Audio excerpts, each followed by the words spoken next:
subscribe and press the bell icon to never miss any update. महासचिवले त्यसलाई उल्लङ्घन गर्नुभयो र उहाँले त्यति तत्कालीन महासचिव विप्लवले त्यसलाई उल्लङ्घन गर्नुभयो र उहाँले के कुरा भन्नुभयो त भन्दाखेरि मेरो नीति भनेको त चुनावमा नै जाने थियो। जुन प्रकारले देशलाई औपनिवेशिक बनाइएको छ र देशमा एउटा युक्रेनको जस्तो द्वन्द्व थोपर्ने खतरा चाहिँ देशभित्र पैदा भएको छ र भोलि त्यो सम्भावना चाहिँ हामीले इन्कार गर्न नसक्ने जो बाहिर शक्ति राष्ट्रहरूको बीचको द्वन्द्वको कारण सबै कम्युनिस्टहरूले भन्दै आएका छन्, संसारभरिका कम्युनिस्टहरूले भन्दै आएका छन्। लेनिनले दुमामा 1906-07 तिर भाग लिनुभएको थियो, दोस्रो दुमामा। त्यसलाई नजिर बनाउँदै संसारभरिका कम्युनिस्टहरूले कार्यनीतिक प्रश्न हो भन्दै चुनावमा भाग लिने र एमसीसीको विरोध गर्ने, प्रतिक्रियावादी सत्ताको विरोध गर्ने, व्यथिति, अन्याय, अत्याचार, भ्रष्टाचार यसको विरोध गर्ने र समाजको रूपान्तरणको निम्ति प्रतिबद्ध रहने त्यस्ता व्यक्तिहरूलाई पार्टीले सहयोग गर्न सकिने भनेर हामीले नीति बनायौँ।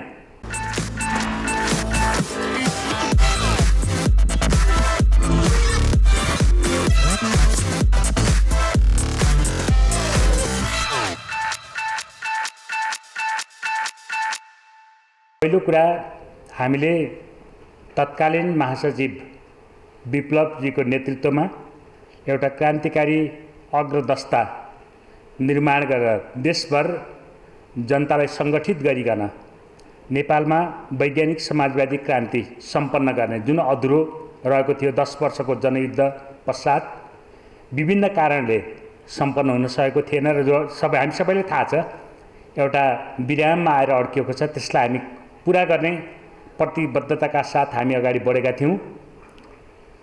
तर पछिल्लो चरणमा एउटा ठुलो अन्तर्विरोध देखा पर्यो। त्यो विषय तपाईहरुलाई थाहा छँदैछ, सबैले प्रचार गरिराख्नु भएको छ, हेरिराख्नु भएको छ कि त्यो विषय भनेको चुनावमा भाग लिने या नलिने भन्ने विषयबाट त्यो सुरुवात भयो। चुनावमा भाग लिने कुरा कार्यनीतिक प्रश्न हो भन्ने सबै कम्युनिस्टहरूले भन्दै आएका छन्, संसारभरिका कम्युनिस्टहरूले भन्दै आएका छन्। लेनिनले दुमामा 1906-07 तिर भाग लिनुभएको थियो, दोस्रो दुमामा। त्यसलाई नजिर बनाउँदै संसारभरिका कम्युनिस्टहरूले कार्यनीतिक प्रश्न हो भन्दै चुनावमा भाग लिने र त्यही सत्तामा विलिन हुने, पुरानै सत्तामा विलिन हुने, संसदीय सत्तामा विलिन हुने प्रक्रिया संसारभरि चल्दै आएको थियो। त्यो प्रक्रिया हाम्रो पार्टीमा पनि पछिल्लो चरण देखा पर्यो र हामीले छलफल गर्यौं, बहस गर्यौं। यो केवल कार्यनीतिक प्रश्न होइन, यो रणनीतिक महत्त्वको प्रश्न हो भनेर हामीले छलफल गर्यौं।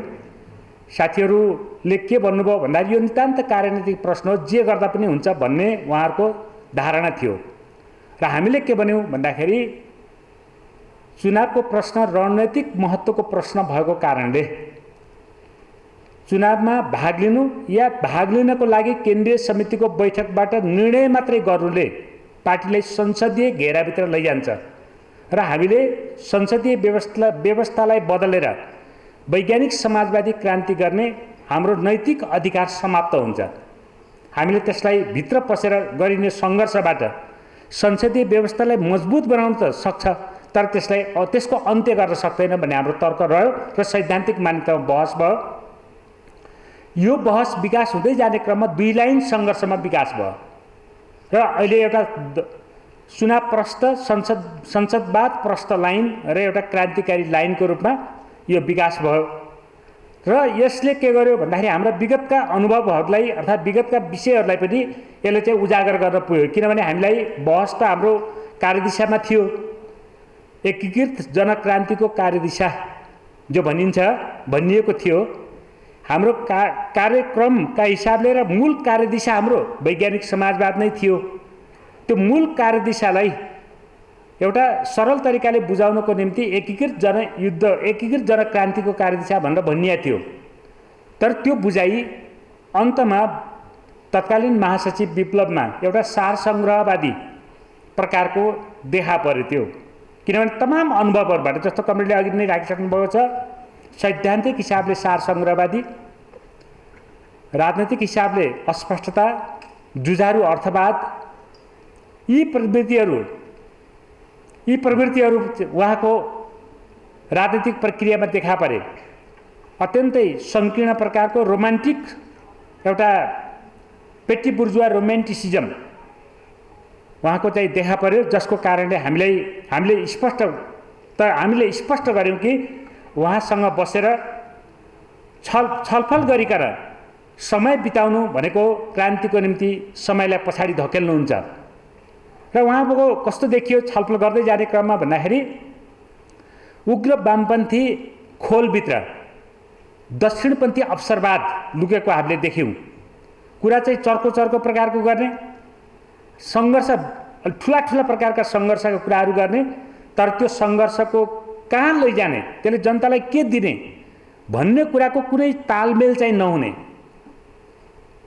यो समस्या, किनभने सङ्घर्षले जनतालाई मद्दत गर्नुपर्छ, जनताको जीवनमा परिवर्तन ल्याउनको लागि त्यसले मद्दत गर्नुपर्छ, क्रान्तिको जीवनमा परिवर्तन ल्याउनको लागि त्यसले मद्दत गर्नुपर्छ, समाजलाई रूपान्तरण गर्नको लागि मद्दत गर्नुपर्छ सङ्घर्षले।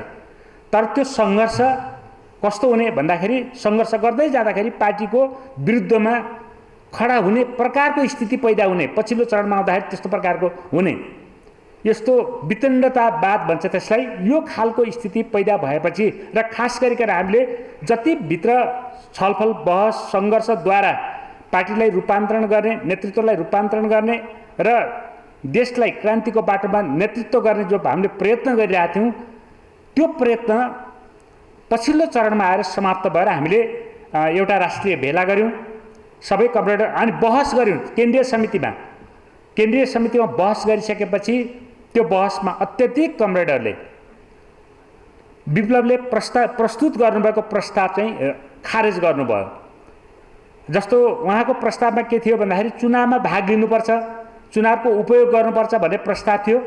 हामीले के भनेको थियो भने अहिले चुनावको उपयोग गर्नु पनि गलत हुन्छ र चुनावको बहिष्कार गर्नु पनि गलत हुन्छ। उहाँहरू के भन्नुहुन्थ्यो, बहिष्कार गर्दाखेरि पहिलेको बहिष्कारभन्दा धेरै ठुलो धमाका दिएर बहिष्कार गर्नुपर्छ, धेरै ठुला विस्फोटहरू त्यो प्रकारको गर्नुपर्छ भन्ने प्रकारको अझ त्योभन्दा बाथीका कुराहरू गर्नुहुन्थ्यो। हामीले के भन्यौँ भन्दाखेरि त्यो दुईटै कुरा गलत हुन्छ। अहिले बहिष्कार गर्ने कुरा पनि गलत हुन्छ जुन पहिलेको प्रकारको, र अहिले चुनावमा भाग लिने दुईटै कुरा अहिले हाम्रो पार्टीको निम्ति, हाम्रो पार्टीको जीवनमा एउटै सिक्काको दुईटा पाटा जस्तो हुन्छ त्यो। तर पनि फेरि पनि तुलनात्मक हिसाबले चुनावमा भाग लिनु भनेको पार्टीलाई पूर्ण रूपले लिक्विडेट गर्नु, त्यसलाई विसर्जन गर्नुहुन्छ भने बहिष्कार गर्ने कुराले पार्टीलाई जनताबाट अलग थलग पारे पनि सही चाहिँ त्यो प्रकारको हुन्छ। त्यसकारणले बहिष्कार गर्नु नै सही हुन्छ तुलनात्मक हिसाबले, तर पूर्ण रूपले सही हुँदैन। त्यसकारणले बिचको बाटो अपनाउनुपर्छ भन्ने हाम्रो तर्क थियो र हाम्रो दृष्टिकोण थियो।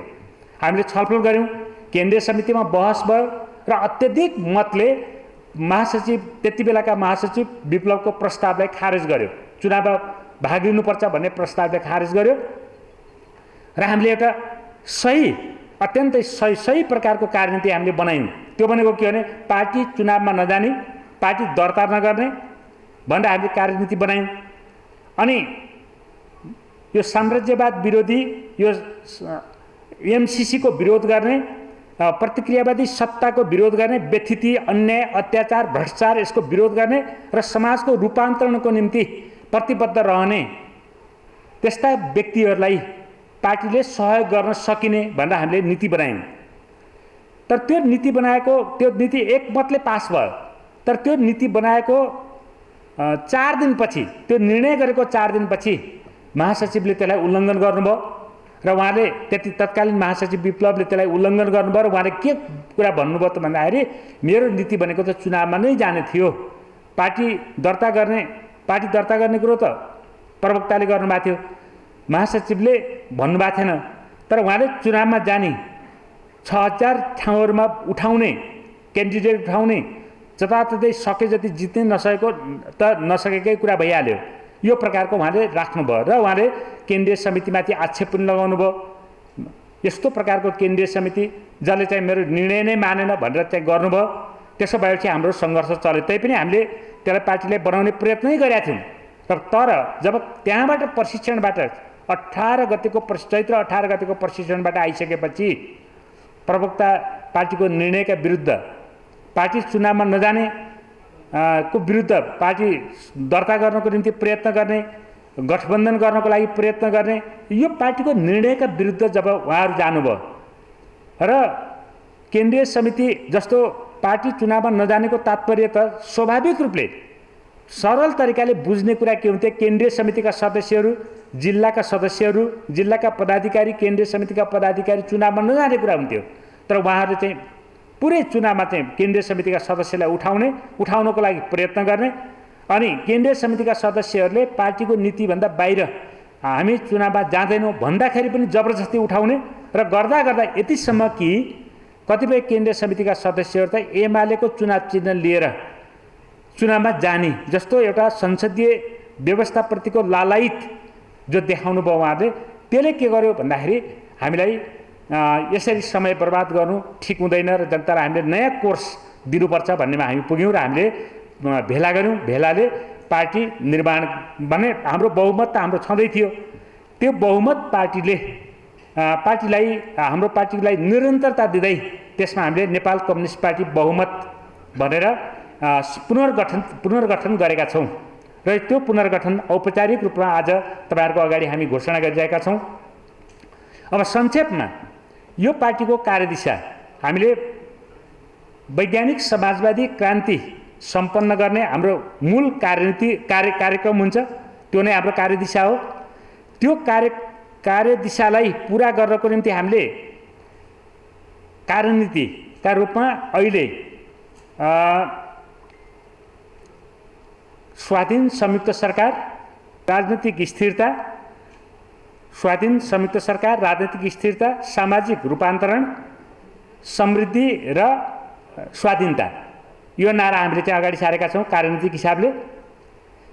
यसको अलि व्याख्या गर्नुपर्छ, हामीले त्यो दस्तावेजमा पनि हामी लेखहरूमा पनि गरेछौँ र हामीले यो भित्र म संक्षेपमा तपाईँलाई भन्दाखेरि अब त्यो अनुसारको हाम्रो कार्यक्रम पनि बन्छ। कार्यक्रम बन्दाखेरि हाम्रो स्वाधीन संयुक्त सरकार, राजनीतिक स्थिरता, सामाजिक रूपान्तरण, समृद्धि र स्वाधीनता प्राप्त गर्ने हाम्रो तात्कालिक कार्यक्रम हुन्छ।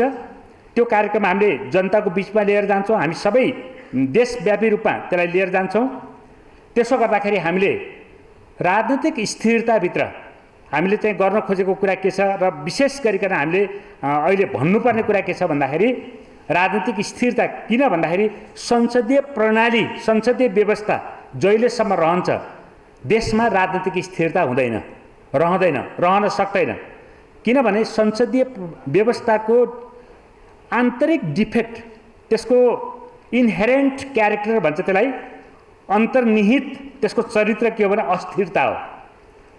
त्यो अस्थिरताले किन अस्थिरता हुन्छ भन्दाखेरि त्यहाँ चाहिँ प्रतिनिधिहरू, प्रधानमन्त्री निर्वाचित हुँदैन, नोमिनेटेड हुन्छ, लेजिस्लेचरले लेजिस्लेचरको काम गर्दैन, त्यसका चाहिँ मुख्य मान्छेहरू कोही प्रधानमन्त्री कोही मन्त्री बन्ने हुन्छन्।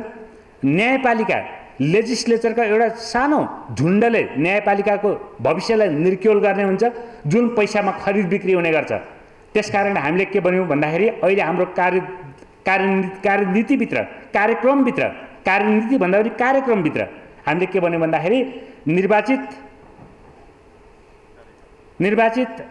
कार्यपालिका, निर्वाचित व्यवस्थापिका, निर्वाचित न्यायपालिका हुन जरुरी छ स्थिरताको निम्ति, राजनीतिक स्थिरताको निम्ति। र हरेक नागरिक जो जन्मन्छ नेपालभित्र र नेपाली भएर जन्मन्छ त्यो जमिनको मालिक हुन जरुरी छ। जमिनमाथि उसको स्वामित्व लिएर जन्मने राजनीतिक व्यवस्था हुनुपर्छ, कानुनी व्यवस्था हुनुपर्छ। अहिले हरेक नागरिक जो जन्मन्छ त्यो जन्मिने मान्छे देशको ऋण बोकेर आउँछ। अहिले 53,000 रुपियाँ बराबरको ऋण देशमा परेको छ, त्यो ऋण बोकेर आउँछ। हरेक मान्छे जन्मिने बित्तिकै कङ्गाल बनेर जन्मन्छ।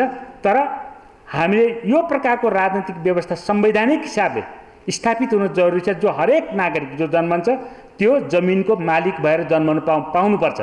महिला पुरुष नागरिक, जो नागरिक पनि देशभित्रको नागरिक जो लेजिटिमेट सिटिजनसिप हुन्छ देशको, त्यो चाहिँ जमिनको मालिक भएर जन्मन पाउनुपर्छ। र